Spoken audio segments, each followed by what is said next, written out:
가족 간 동거래. 정말 세무조사 받을까요? 안녕하세요.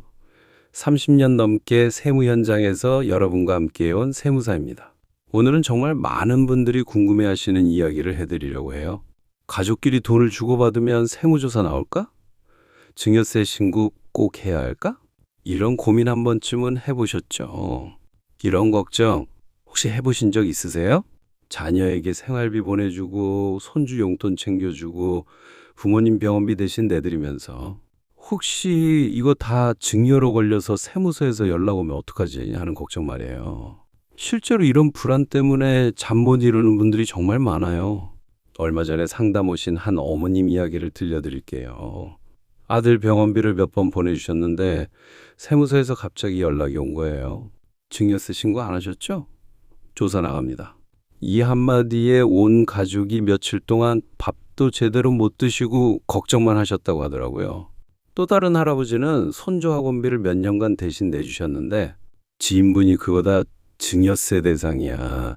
세금 폭탄 맞는다라고 해서 한밤중에 급하게 찾아오신 적도 있었어요. 혹시 여러분도 누군가 조심해야 돼. 세무조사 나온다라고 해서 불안했던 적 있으시죠? 걱정 안 하셔도 됩니다. 결론부터 말씀드리면 크게 걱정하지 마세요. 가족끼리 돈 주고받는 건 너무나 자연스러운 일이고 단순히 계좌이체만으로 세무조사가 나오는 경우는 거의 없어요. 다만 모든 경우가 다 안전한 건 아니니까 언제 문제가 되고 언제 안 되는지 정확히 알아두시는 게 좋겠죠? 오늘 그 기준을 쉽게 설명해 드릴게요. 1천만 원 이상 이체하면 무조건 걸린다. 아니에요. 많은 분들이 하루에 1천만 원 넘게 이체하면 무조건 신고된다고 알고 계시는데 사실과 달라요. 1천만 원 이상 거래가 보고되는 건 현금 거래일 때만이에요. 통장에서 현금 인출하거나 은행 창구에서 현금으로 입금할 때만 금융정보분석원에 보고돼요. 단순한 계좌 이체는 보고 대상이 아닙니다. 게다가 하루에도 수만 건이 보고되는데 국세청이 그걸 전부 확인한다고 생각해 보세요. 경찰이 시장 나온 모든 사람 신분증 검사하는 것과 똑같아요. 현실적으로 불가능하죠. 그러니까 1천만 원을 계좌로 이체했다고 해서 바로 세무조사가 나오는 일은 없어요. 그럼 언제 조사가 나올까요? 국세청은 형식이 아니라 실질을 봐요. 돈이 어떤 통장을 거쳤느냐가 아니라 그 돈이 실제로 누구를 위해 쓰였느냐를 중요하게 생각한다는 뜻이에요. 실제 사례로 설명해 드릴게요. 사례 1, 시어머니 병원비. 시어머니가 오래 입원하셔서 며느리 통장으로 매달 300만 원씩 보냈다고 해봐요. 겉으로만 보면 며느리에게 1억 넘게 증여한 것 같죠? 하지만 실제로는 전부 병원비와 간병비로 쓰였어요. 결국 시어머니 본인을 위한 지출이었던 거죠. 이건 증여가 아니에요. 사례 2, 손주학원비. 손주학원비를 대신 내주려고 며느리 계좌로 돈을 보낸 경우도 마찬가지예요. 계좌상으로는 며느리에게 준 것 같지만 실제로는 손주 교육비예요. 역시 증여가 아니에요. 핵심은 단 하나. 돈이 누구를 위해 쓰였는가예요. 그래도 증여세 신고는 해두는 게 좋을까요? 원칙적으로는 일정 금액까지 공제가 돼요. 성인 자녀 5천만 원, 미성년 자녀 2천만 원, 며느리 사위 1천만 원. 이 범위 안에서는 신고 안 해도 돼요. 하지만 마음이 불안해서 미리 신고하시는 분들도 있어요. 신고의 장점.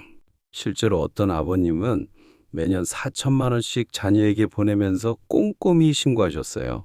나중에 자녀가 집 살 때 자금 출처 조사에 걸렸는데 이미 신고 기록이 있어서 깨끗한 돈이구나 하고 바로 인정받으셨다고 해요.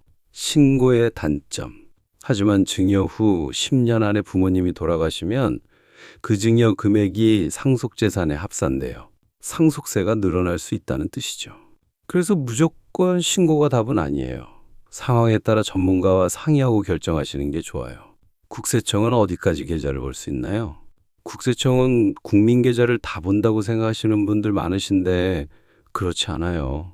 국세청은 세무조사가 정식으로 시작되기 전에는 국민 계좌를 마음대로 열어볼 수 없어요. 자금 출처 조사의 경우 보통 당사자 계좌만 확인해요. 신혼부부가 전세자금 3억 원을 지원받았다면 부부 계좌만 보는 거죠. 상속세 조사의 경우 범위가 더 넓어요. 돌아가신 분 계좌뿐 아니라 상속인들의 주요 계좌까지 함께 확인할 수 있어요. 실전 사례 집장만 도와주기. 부모님이 자녀 집장만을 위해 2억 원을 송금했다면 자금 출처 조사에 걸릴 가능성이 있어요. 하지만 증빙만 잘 준비해두면 크게 문제 없어요. 부모님 통장에서 나간 돈, 자녀 계좌에 들어온 돈, 그 돈이 집 계약금으로 바로 쓰였다는 자료. 이런 걸 보여주면 조사관도 납득하고 조사가 금방 끝나요. 반대로 준비가 안 되어 있으면 조사 범위가 확대되고 부모님 계좌, 형제자매 계좌까지 다 열어볼 수 있어요. 그래서 미리 준비가 중요해요. 마음 놓으세요. 하지만 준비는 하세요. 여기까지 들으시면서 내 경우는 괜찮을까? 궁금하시죠? 제가 드리고 싶은 조언 3가지예요. 첫째, 가족끼리 돈 주고받는 건 너무나 당연한 일이에요. 무조건 세무조사로 이어지지 않아요. 둘째, 증여 여부는 돈의 실제 사용처로 판단해요. 겉으로 보이는 계좌 흐름만으로 판단하지 않아요. 셋째, 꼭 기록을 남기세요. 병원비 영수증, 학원비 내역, 생활비 지출 증빙. 이런 작은 습관이 여러분을 지켜줘요. 함께 걸어가요. 오늘 이야기가 조금이라도 도움되셨다면 구독 버튼 꾹 눌러주세요. 무료예요. 앞으로도 평생 도움될 세무 경제 정보를 쉽고 친근하게 전해드릴게요. 비슷한 경험이나 궁금한 점 있으시면 댓글로 언제든 남겨주세요. 제가 직접 확인하고 다음 영상에서 더 자세히 설명해 드릴게요. 여러분의 댓글은 다른 분들께도 큰 도움이 돼요. 정리하면 가족 간 계좌 이체는 일상적인 거예요. 1,000만 원 이체했다고 무조건 세무조사 나오는 것도 세금 폭탄 떨어지는 것도 아니에요. 중요한 건 돈의 실제 사용처예요. 걱정은 내려놓으시고 필요한 증빙만 잘 챙기세요. 저는 계속해서 여러분이 꼭 알아야 할 세무와 경제 정보를 쉽고 친절하게 알려드릴게요. 세금은 두려움의 대상이 아니라 알고 준비하면 여러분의 노후를 든든히 지켜주는 든든한 친구가 돼요. 오늘도 함께 해주셔서 정말 고맙습니다.